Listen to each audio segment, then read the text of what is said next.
everyone, welcome back to my channel. So today I'm going to talk about how I lose 10 pounds in 5 weeks. I'm gonna touch about my hyperthyroid disease and Graves' disease. So I believe this video can help a lot of people out there, because even though I can only help 1 or 2 girls, I will be so happy already, because I was so frustrated because I had a very challenging weight gain issue because of the disease. I am 5.2 and my normal weight before I got pregnant is 54 kilos, and when I was pregnant I was diagnosed with hypothyroid.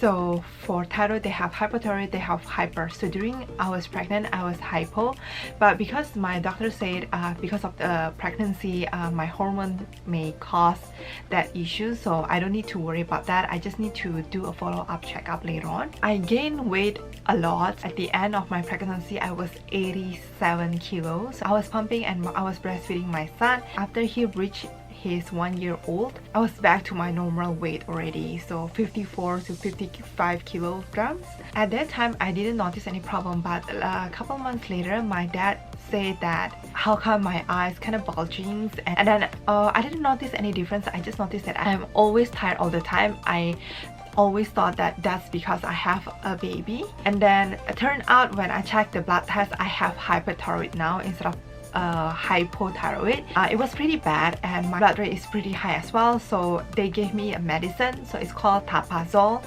I don't know whether it's the disease or the medicine, because usually if you have hyperthyroid you will lose weight instead of you will gain weight.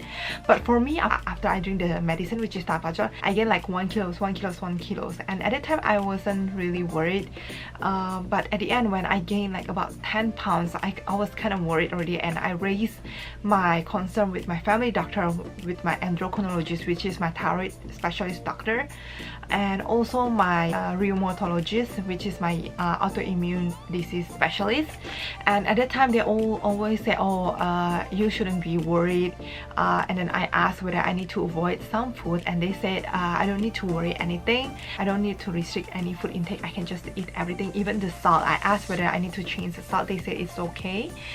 And then but it's gained like 2 pounds for 1 kilo, and then I was kind of worried until I reached 63 kilos, and they keep saying that I'm not overweight, I don't need to worry about that, and then I can just do some exercise. But I tried Zumba as well, but I still gain weight, so I try to cut down like bubble tea. I used to love bubble tea, like I can drink like bubble tea every day during the summertime. So I removed the bubble teas, I removed all the sweets, but I already cut down so many things, but I still gain weight and it's going up and up and up.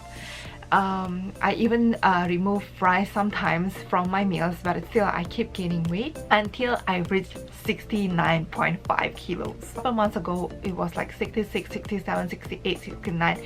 Now it's 69.8 before I do these things. So I was really worried. Everybody asked me how come I gained so much weight, and they asked me whether I got pregnant for my second baby, and I was so frustrated because I tried everything. I tried to cut down all the sugars because I thought I just need to cut down the sugars and then that's why I can lose weight, but it just kept going up even though I cut everything down. Until about 5 to 6 weeks ago I went to my friend's birthday party and I met someone. She got hyperthyroid as well, and she gained about 18 kilos and she lost all the weights. And then I asked her what she did. She got a second opinion from an endocrinologist, so she went to 2 different doctors, and then she went to naturopath, and she also tried like food sensitivity and tried to reduce like here and there. And then I asked her, and why I can ask her that, because we all went to bubble tea place after dinner, and then everybody is ordering bubble tea. I'm the only one that didn't order any bubble tea, and I said that I have hyperthyroid, and then I already stopped drinking bubble tea for a couple months already. And then she started mentioning that she gained a lot of weight and she did this and that as well, so that's why I asked her, and then I tried to do that. So I thought I'm gonna share this with you, and if you have hyperthyroid as well and you keep gaining weight even though you're supposed to lose weight if you have hyperthyroid, so I hope this video will be useful for you. And also if you gain a lot and you want to try for this first step and you want to start small, I think this video will be really useful for you as well. And 10 pounds might not be a lot for a lot of you, but 10 pounds means a lot to me because I keep gaining weight, like 2 pounds, 2 pounds, and then it's just non-stop. But after I'm doing these 10 steps, I just see that my weight going down and down bit by bit. And then my journey is not stopping here, it's just the beginning. So I need to lose another 11 kilos, about 20 more pounds. So I'm gonna keep you updated, but here it is, 10 steps how to lose 10 pounds in 5 weeks only. Number 1 is every morning after I wake up, I drink 2 glasses of water, and after that I squeeze lemon water into 2 tablespoons. So I drink it like that. My friend taught me how to do this before, so I start doing that for 1 week or 2 weeks, and I can tell the difference. If you have like half lemon, you will get about 2 tablespoons, and then you just drink it. It's really sour, I'm not gonna lie.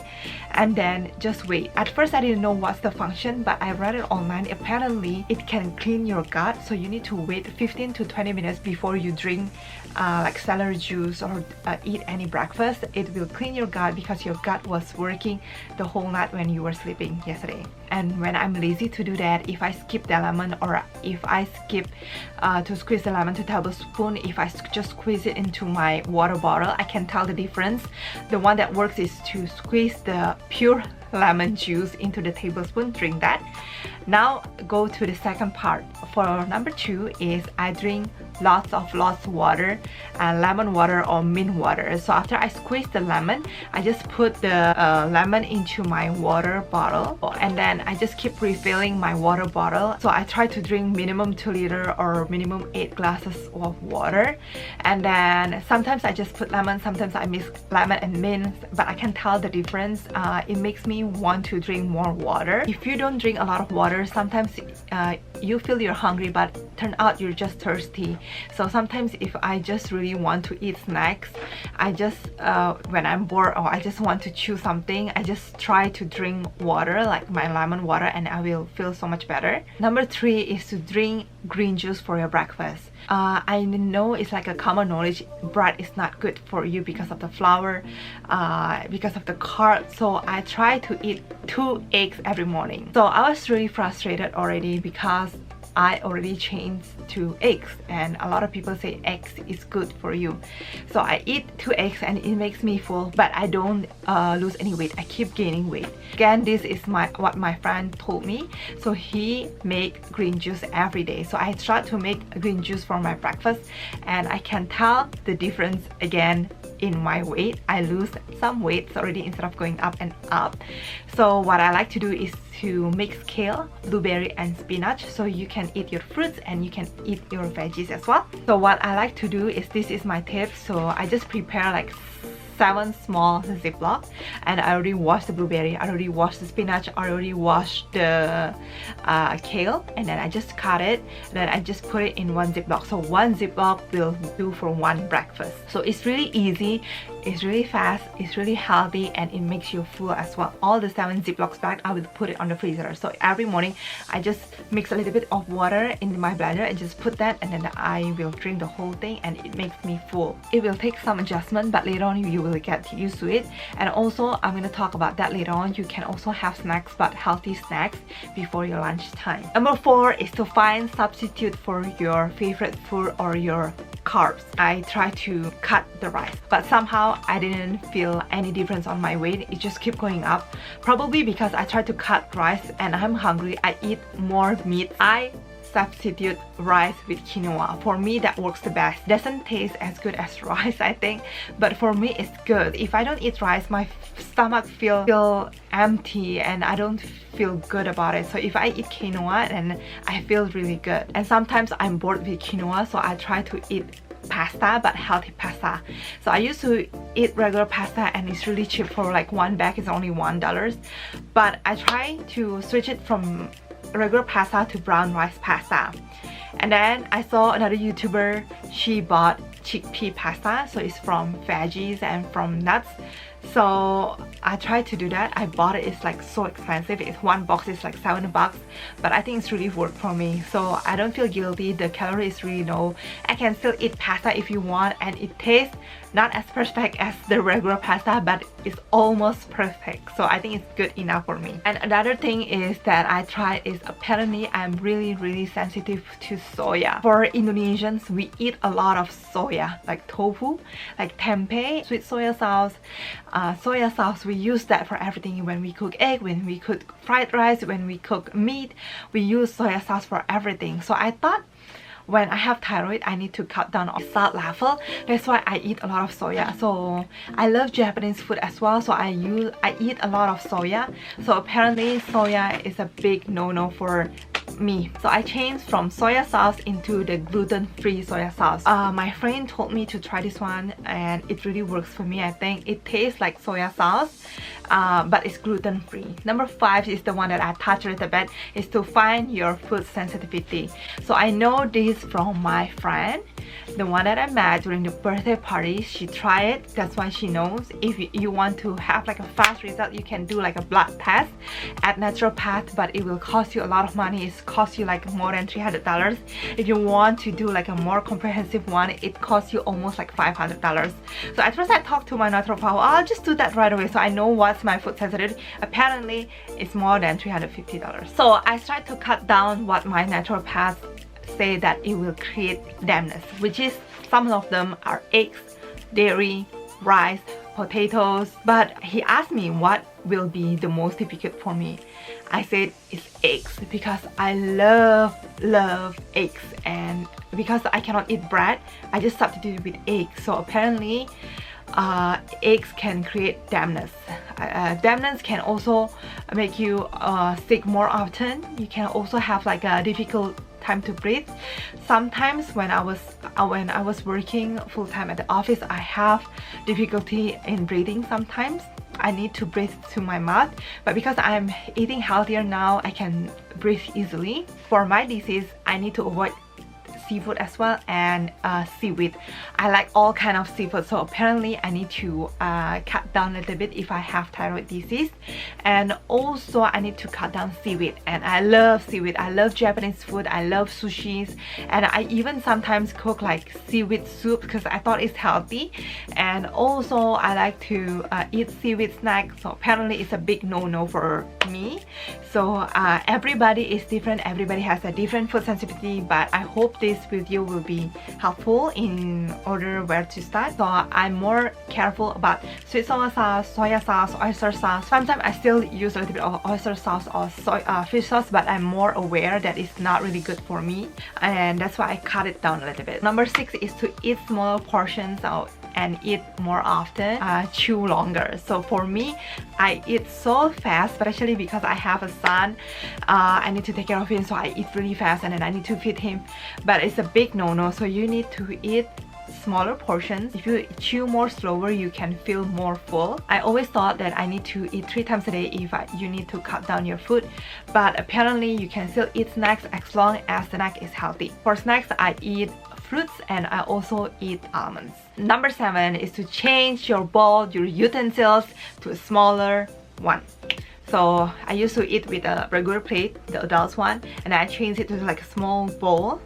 And then I also swapped the big spoon with a small spoon, and it makes a difference as well. So you eat slower, eat smaller portion, and trick your mind by using like smaller utensil and smaller bowl. Number 8, instead of changing to smaller, you need to change it to bigger now. So change your water bottle into the big one.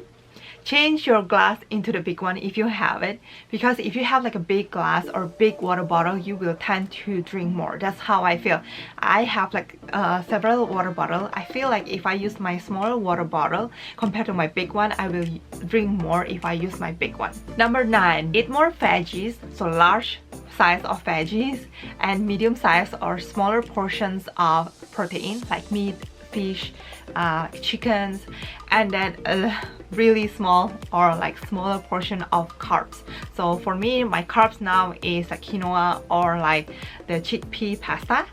So it makes so much difference, and you will feel full and you don't feel like so frustrated and so hungry all the time because you eat a lot of veggies. So I try to do that when I prepare my food on the daily basis, and it makes so much difference as well. It makes my body feel stronger and lighter. I have more energy. I'm gonna touch a little bit about cheat day. So I tried cheat day before. So my friends say, oh, you can just like watch what you eat for 6 days, and one day you can have cheat day, whatever day it is. But I tried that before. It doesn't work for me because every time I eat cheat day for the whole day, and then I will gain like 1 or 2 kilos, so it doesn't work for me. What I can do is I can still have a cheat day, but instead of have like a cheat day on or eat whatever I want on that day, I just choose one meal that I have a cheat day. So for example, if I have cheat day on lunch, if I eat regular pasta or rice or something, if I eat out, then at night I will need to watch what I eat. Like I just eat veggies and small portion of carbs. If I will have like cheat day, if I have an event or something at night, I will watch what I eat during lunchtime. And I tried that a couple times and my weight doesn't fluctuate much. So you can still have your cheat day, but just don't eat anything that you want in one day. Just pick one meal a day. Number 10 is to stop overthinking and start now. Just start now and start small. So you don't have to have like a big goal. You can have like a big goal at the end, but for every day to survive in a daily basis, you have to like have a small goal. Don't try to exercise for 1 or 2 hours in a day, and then the next day or the day after you will feel so lazy already. So find something that you like. I love swimming, and next to my place I have like an outdoor swimming pool that is open during summertime. So it's really convenient for me. I can just walk, and it's not even 5 minutes. For the last 5 weeks I've been going swimming almost every day, half an hour for 4 weeks, and at the end I start to do like 45 minutes. So the key is to start and just to be consistent and just showing up every day. And yes, I don't feel motivated every day, but yes, I still push myself every day to go. So even though I'm so lazy, even though I'm so tired, I will just put my swimsuit on and I will just go. But after swimming, I always feel so much better. For me, it's like a stress reliever. I can have my own me time and I can think a lot, and I have like a clear mind when I was swimming. So it's healthy mentally and physically for me. Yes, I don't lose a lot of weight at once, but at least I'm being consistent and I can see the difference week by week. So I suggest that you find something that you love first and then try something that you can be consistent with. Now that I'm really happy about my result, I feel more motivated. So I mix it with hot yoga now. So I have hot yoga sessions so I can lose the weight even faster. Later on, when you're stronger and you're feeling more motivated, you can do more, but at the beginning just start small. And last but not least is the bonus tip. It's really important is to write down your goal. So write down your goal. I have like a traditional calendar on my fridge, and then I write down my weight goal for each week. So my goal is to lose like 1 kilo or 2 pounds each week, and then I will put it on the left side, and then every day in the morning before I have breakfast, I will weigh myself without any clothes and then put down a number. I know some people say that don't weigh yourself every day, but for me the one that it works is I can see that my weight is going down and down, and I feel so motivated. And if I feel that my weight is gaining a little bit, then I will feel more cautious and I will watch what I'm eating. Because if I don't weigh myself that often and I feel that, oh, I lose weight already, and I will binge eating, so I don't want that. That's what for me. So it might not work for you, but that one works for me. If you don't have like traditional calendar, you can just look at the internet or your calendar apps and just write down on paper and just put it on the fridge, or you can just go to dollar store and buy one. I'm just sharing what I know and what I tried, what works for me. So hopefully it will help other people out there. And again, 10 pounds is not a lot. I still need to lose a lot of weight, but I feel motivated, and this is like a stepping stone for me. So I hope everybody is motivated, and if you feel like there's like no hope like me before, because you just keep going and up, even though I tried everything, I tried exercise and cutting down sugars, turned out I have food sensitivity. So try to do that, and hopefully this video will be useful for you. Thanks for watching, guys. Bye.